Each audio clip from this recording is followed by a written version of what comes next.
Halo semuanya, balik lagi dengan Reza di Project Review. Kita udah beres di unpack-nya San Jose, udah balik ke Jakarta, dan udah cukup puas juga dengan Samsung Galaxy S25 Ultra selama beberapa hari terakhir. Tapi sebelum saya lanjut ke reviewnya yang bakal datang, ya dalam minggu-minggu depan, saya akan ngebahas satu hal yang tidak kalah menarik juga. Bahkan ini menurut saya sangat menarik dari S-series terbaru Samsung, yaitu One UI 7. Jadi memang One UI kan adalah salah satu upgrade atau poin unggulan dari tahun ke tahun yang nggak cuma di barang baru tapi juga di barang lama, dan ini ditunggu banyak orang. Nah di sini saya ada Galaxy S25 Ultra dengan One UI 7 yang terbaru, dan ada juga Galaxy S24 Ultra dengan One UI 6. Untuk Galaxy S24 Ultra dan S24 series lainnya kan dia akan menjadi line up yang dapat update duluan lah ibaratnya nanti untuk One UI 7 ke depannya. So ini bisa lah jadi sedikit video persiapan sebelum nanti kalian upgrade ke versi baru. Dan by the way, sedikit disclaimer dulu sebelum kita mulai. Saya mungkin tidak akan ngebahas semua fitur yang ada di One UI terbaru karena itu akan jadi banyak dan panjang banget. Jadi akan saya bahas lebih ke yang saya notice cukup penting aja. Selain itu juga nanti kalau misalnya One UI ya udah diturunkan Samsung ke Galaxy series lainnya, kemungkinan untuk terdapat perbedaan dibandingkan yang ada di Galaxy S25 series itu sangat mungkin. So, jadiin video ini sebagai referensi aja untuk ngetes fitur nanti ada atau enggak di smartphone kalian. Ya, langsung aja kita mulai. Yang pertama, paling basic ya, udah pasti di lock screen dan sekalian ada always on display juga. Beda interface langsung kelihatan di sini. Di bagian bawah sekarang ada tambahan menu suggest. Suggestion ini semacam fitur auto generate ya dari wallpaper yang kita udah pasang. Nanti bisa dipasangin frame, bisa juga diganti jenis tampilan jamnya, warnanya, dan lain-lain. Kalau untuk yang gallery ya sebenarnya cuma tombol untuk shortcut buka galeri foto aja, terus kita bisa ganti wallpaper dari situ. By the way, untuk menu yang komplit tadi itu hanya muncul kalau kita gunakan wallpaper custom seperti misalnya kita jadiin foto atau gambar downloadan jadi wallpaper. Kalau kita pakainya wallpaper bawaan Samsung, maka yang ada adalah tombol variation yang mana ini akan berguna untuk kita ganti-ganti warna dari wallpaper yang sama. Sebelumnya kan nggak ada tuh pilihan begini dan sekarang ada, dan itu menurut saya udah cukup memudahkan bagi mereka yang males untuk pakai wallpaper yang macam-macam. Kemudian untuk pilihan jamnya sekarang juga udah beda menunya, pilihannya sama cara settingnya. Terus untuk widget lock screen lainnya ini juga masih ada banget dan bahkan bertambah jumlah variasinya. Sekarang kita tuh bisa banget nambahin widget kamera, expert RAW, bahkan voice recorder langsung dari lock screen. Jadi kita nggak perlu buka smartphone-nya, cari aplikasinya, dari lock screen aja udah bisa langsung kita akses. Masih ngomongin soal shortcut, nah ini yang ada dua di pojokan bawah, mungkin udah pada familiar kan biasanya buat telepon sama kamera. Nah sekarang itu bisa kita ganti karena pilihannya lebih variatif, termasuk ditambahin shortcut yang biasanya kita bisa akses lewat quick panel. Emang nggak selengkap yang ada di quick panel sih, tapi ini lumayan banget. So buat kalian yang emang ngerasa butuh, bisa banget ganti dan taruh di sini. Satu lagi ada juga nih yang baru banget di Galaxy S25 series dan juga One UI terbaru adalah Now Bar. Ini adalah menu berbentuk pil yang ada di tengah bawah layar dan bisa nampilin berbagai macam informasi. Kalau pagi dia ada namanya morning brief, siang ada midday, malam juga dia bakal muncul. Isinya tuh macam-macam, mulai dari laporan cuaca, terus ada reminder tentang aktivitas yang sempat kita sync ke aplikasi kalender, mungkin kita ada event-event. Kalau malam dia juga bisa ngasih info jadwal besoknya, ya ada reminder apa, terus ramalan cuaca, laporan steps hari itu, bahkan kalau misalnya ya mungkin kita lagi banyak ambil foto, ringkasan atau summary beberapa foto yang kita suka itu bakal muncul juga di briefnya tersebut. Nah untuk Now Bar yang isinya brief ini sebenarnya cuma muncul 3 kali dalam sehari ya kalau saya hitung-hitung, dan dia ada di lock screen. Tapi kalau kalian misalnya pingin akses gitu sempat kelewatan ketutup ya, sekarang kita bisa pasangin widget di home screen, tinggal kita pencet dia bakal langsung muncul seperti ini. Selain untuk nampilin yang brief tadi, Now Bar ini juga bisa menampilkan informasi lainnya. Jadi kalau misalnya contoh kalian follow tim tertentu di Google ya, pas mereka lagi tanding itu bakal muncul live score-nya, nggak cuma di lock screen tapi di always on display pun dia bakal muncul, itu ada si updatean score-nya. Kalau untuk beberapa kasus adanya updatean live score gini, kalau misalnya kalian lagi nonton di TV juga, itu menurut saya kurang oke ya, karena biasanya TV kita tuh delay, jadi dia dapat update duluan di sini, baru di TV kejadian. Itu beberapa kali saya sempat kejadian kalau misalnya di aplikasi live score biasa kan ada tuh suka nongol live update-nya, belum gol di aplikasi udah gol, jadi agak sebel sebenarnya. Tapi nggak apa, kalau misalnya kalian lagi pergi gitu, nggak sempet nonton, pengen dapat update, itu akan sangat berguna banget. Selain buat score tadi, kita juga bisa ngelihat kontrol, misalnya lagi nyetel musik ya, buat maju mundurin ya bisa di-expand juga. Terus misalnya kita lagi jalanin stopwatch, jalanin timer, itu juga bisa dipantau lewat sini. Cuma mungkin sedikit feedback dari yang saya rasain ya. Kalau misalnya kita masang stopwatch atau timer itu mungkin ada baiknya nggak usah di hidden ya tampilannya. Jadi biasanya di sini misal saya lagi nyalain timer atau stopwatch, saya lock screen, pas saya buka lagi itu cuma tulisan stopwatch sama timer, saya nggak kelihatan tuh angkanya. Jadi saya harus unlock dulu smartphone-nya baru kelihatan angkanya. Padahal harusnya dengan adanya navbar yang ibaratnya kayak shortcut untuk memudahkan kita ngelihat ya, waktu timer ya atau misalnya stopwatch itu nggak perlu di hidden dan bisa langsung kita lihat tanpa perlu unlock smartphone-nya. Itu aja sih. Sekarang kita lanjut ke bagian home screen. Nah di sini paling gampang itu kita bisa lihat adalah perubahan dari icon-icon dan juga widgetnya. Saya sengaja nyoba nyamain ya susunan beberapa bagian di Galaxy S24 Ultra dan S25 Ultra biar lebih gampang dan kalian bisa langsung lihat beda dari icon-icon yang ada di kedua smartphone ini. Kemudian buat folder, nah di home screen sekarang akhirnya udah bisa kita gedein karena ada opsi untuk resize. Cuma sayangnya folder-folder gede ini tuh masih belum interaktif. Tahu lah ya, mungkin ada beberapa OS yang kalau misalnya kita bikin folder isinya banyak, dalam folder tuh bisa kita geser-geser lebih interaktif gitu. Tapi tetap apa yang ada di One UI 7 ini lebih bagus dari yang ada di iOS, karena iOS kan belum bisa tuh resize folder jadi gede. Nanti kalau misalnya itu ada, pasti jadi fitur highlight tuh sama Apple, percaya. Lanjut ke pilihan widget di home screen. Sekarang juga lebih bervariasi dan tentunya ada beberapa yang di redesign. Contoh buat widget baterai, desainnya baru. Terus ada widget jam, widget cuaca. Terus untuk widget kalender juga sekarang bagian yang countdown itu nambah pilihan lebih banyak. Widget daily activity, saya lihat nih yang Samsung Health juga lebih cakep desainnya dan lebih enak dilihat. Nggak lupa juga sekarang kita bisa pasang widget Now Brief yang tadi udah saya sebutin ya. Jadi ini nggak ada di versi sebelumnya. Lanjut lagi ke soal quick setting dan notification panel. Untuk setelan defaultnya di One UI 7 itu emang dipisahin antara quick setting dan notification panel. Sebenarnya di One UI 6 pun udah demikian, cuma bedanya itu ada dan yang baru ini menurut saya agak sedikit kurang menyenangkan. Jadi kalau misalnya gini, kita lihat ya, saya coba swipe ke bawah dari atas sebelah kiri itu akan kebuka panel notifikasi dengan sebagian quick setting di bagian atas.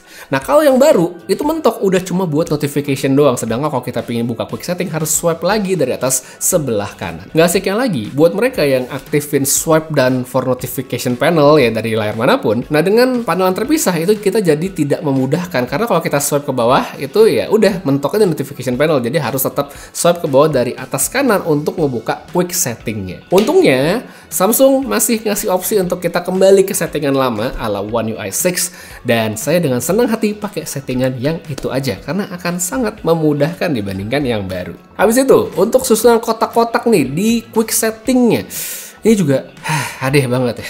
Oke lah, kalau yang baru itu posisinya bisa kita tuker-tuker, bisa digeser, bisa dinaik turunin, tapi sisanya kalau menurut saya meh banget ya.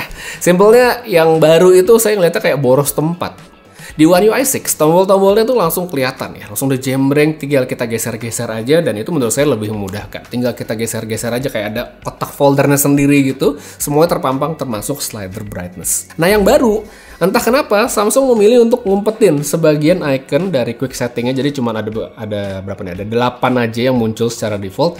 Dan kalau saya pengen buka semuanya, saya harus swipe lagi ke arah bawah. Jadi kayak double stepnya dan slider brightness-nya pun hilang gitu, jadi kegeser ke bawah. Habis itu nih tombol-tombolnya juga yang di samping-sampingnya ya, yang kayak ada nearby device, smart things, wifi segala macam. Emang dia bisa digeser-geser, tapi tidak bisa dihilangkan ya. Padahal kan ini beberapa jarang banget saya pakai gitu. Dan kalau misalnya ini kayak yang nearby device mungkin bikin saya ilangin, smart things saya pengen saya ilangin, atau smart view segala macam bisa saya taruh aja di quick setting begini, itu mungkin akan lebih irit tempat dibandingkan yang ada sekarang. Ya itu dia, misuh-misuh dikit lah soal quick setting dan notification panel yang baru di One UI 7. Kalau menurut kalian gimana? Yang baru gini lebih enak atau lebih suka yang lama? Coba tulis aja di bawah. Oke, sekarang kita masuk ke bagian yang lebih menyenangkan, yaitu ke app drawer barunya Samsung. Nah ini beda karena kalau sekarang kita masuk ke app drawer dan pilih sort atau urutkan secara alfabetis, tampilannya jadi swipe secara vertikal atas ke bawah dan itu rapi banget, enak banget, bukan horizontal ke kiri ke kanan. Tapi kalau misalnya mau pakai yang versi sebelumnya pun, mau yang kiri ke kanan, tetap bisa, nggak dihilangkan sama Samsung, jadi balik lagi ke preferensi. Terus di sini juga kita bisa lihat untuk search bar ya, untuk bagian kolom search itu dipindah ke bawah. Ini gampang banget untuk dijangkau. Misalnya kalian buka pengen ngetik aplikasi tertentu, yaitu bisa langsung search di sini. Lebih gampang dibandingkan sebelumnya yang search barnya ditaruh di bagian atas. Next, kita masuk ke bagian menu setting. Nah, ini juga cukup banyak. Ada beberapa perbedaan yang bisa kita lihat. Icon udah pasti beda, tapi bukan itu yang saya bahas. Nah, sekarang kita masuk ke menu notifikasi, tepatnya di lock screen notification. One UI 7 itu nambahin bentuk notifikasinya ya, mau titik di ujung, ini minimal banget. Ada juga icon aplikasi ya di bagian atas atau cards yang standar ya. Saya sih tetap pilih cards ya, karena jadi bisa kelihatan notifikasinya lebih jelas, lebih detail tanpa harus ngebuka lock dari smartphone-nya. Pop-up notification juga sekarang bisa dikasih efek lampu-lampu gitu yang kayak gini, dan menurut saya sih oke ya, lebih personalized gitu dibandingkan yang sebelumnya. Habis itu lanjut ke menu baterai. Ini juga seru nih. Jadi saya ucapkan selamat bagi para sobat overthinking karena sekarang Samsung menampilkan battery health di smartphone-nya. Selain itu kita juga bisa melihat cycle count, tapi yang ini bagus sih, cycle count bagus. Terus ada tanggal pembuatan dan kapan pertama kali baterai tersebut dipakai. Ya sebenarnya sih saya oke aja, saya nggak pernah masalah sama battery health. Cuma saya tahu yang ribet soal battery health tuh juga banyak. Kayak turun 1% tuh udah heboh banget, tapi ya udahlah gitu. Itu cuman buat indikator aja, nggak ngaruh-ngaruh banget sama bagaimana kita harus menggunakan smartphone. Pakai aja smartphone-nya gitu, nggak usah terlalu dipusingin gitu battery health dan segala macam ya. Dan by the way, ngomongin soal baterai juga ya, di sini icon baterainya ganti ya, di pojok kanan, di atas, terus angkanya juga sekarang masuk di dalam iconnya. Animasi ngecas juga ganti ya, sekarang bukan lingkaran bulat gitu, tapi semacam bar yang ada di bawah tempatnya di bagian now bar itu ya. Sekarang lebih oke sih menurut saya secara bentuk dan animasinya. Lanjut lagi, sekarang masuk ke soal gaming. Nah, ini ada update yang sangat menarik menurut saya di bagian game booster. Dari atas udah ada menunya, kelihatan beda. Ada optimize game, kita pengen kayak gimana, ada 3 pilihan. Terus di bawahnya ada customize juga ke tiap game masing-masing. Jadi menu ini tuh dulunya adalah bagian dari Game Booster Plus ya, di aplikasi game plugins yang perlu kita install terpisah. Tapi sekarang ada di Game Booster secara bawaan. Nah, di sini kita bisa nyetel tuh per judul secara spesifik settingannya pengen kayak gimana. Contoh buat FPS, kita pengen lock di 20, 30, 40, 50, atau 60, itu spesifik ada angkanya. Sebelumnya, kalau kita lihat di Game Booster Plus-nya One UI yang lalu gitu, yang sebelumnya, itu cuma ada max ya, dan nggak ada jelas gitu patokannya angkanya ini berapa gitu.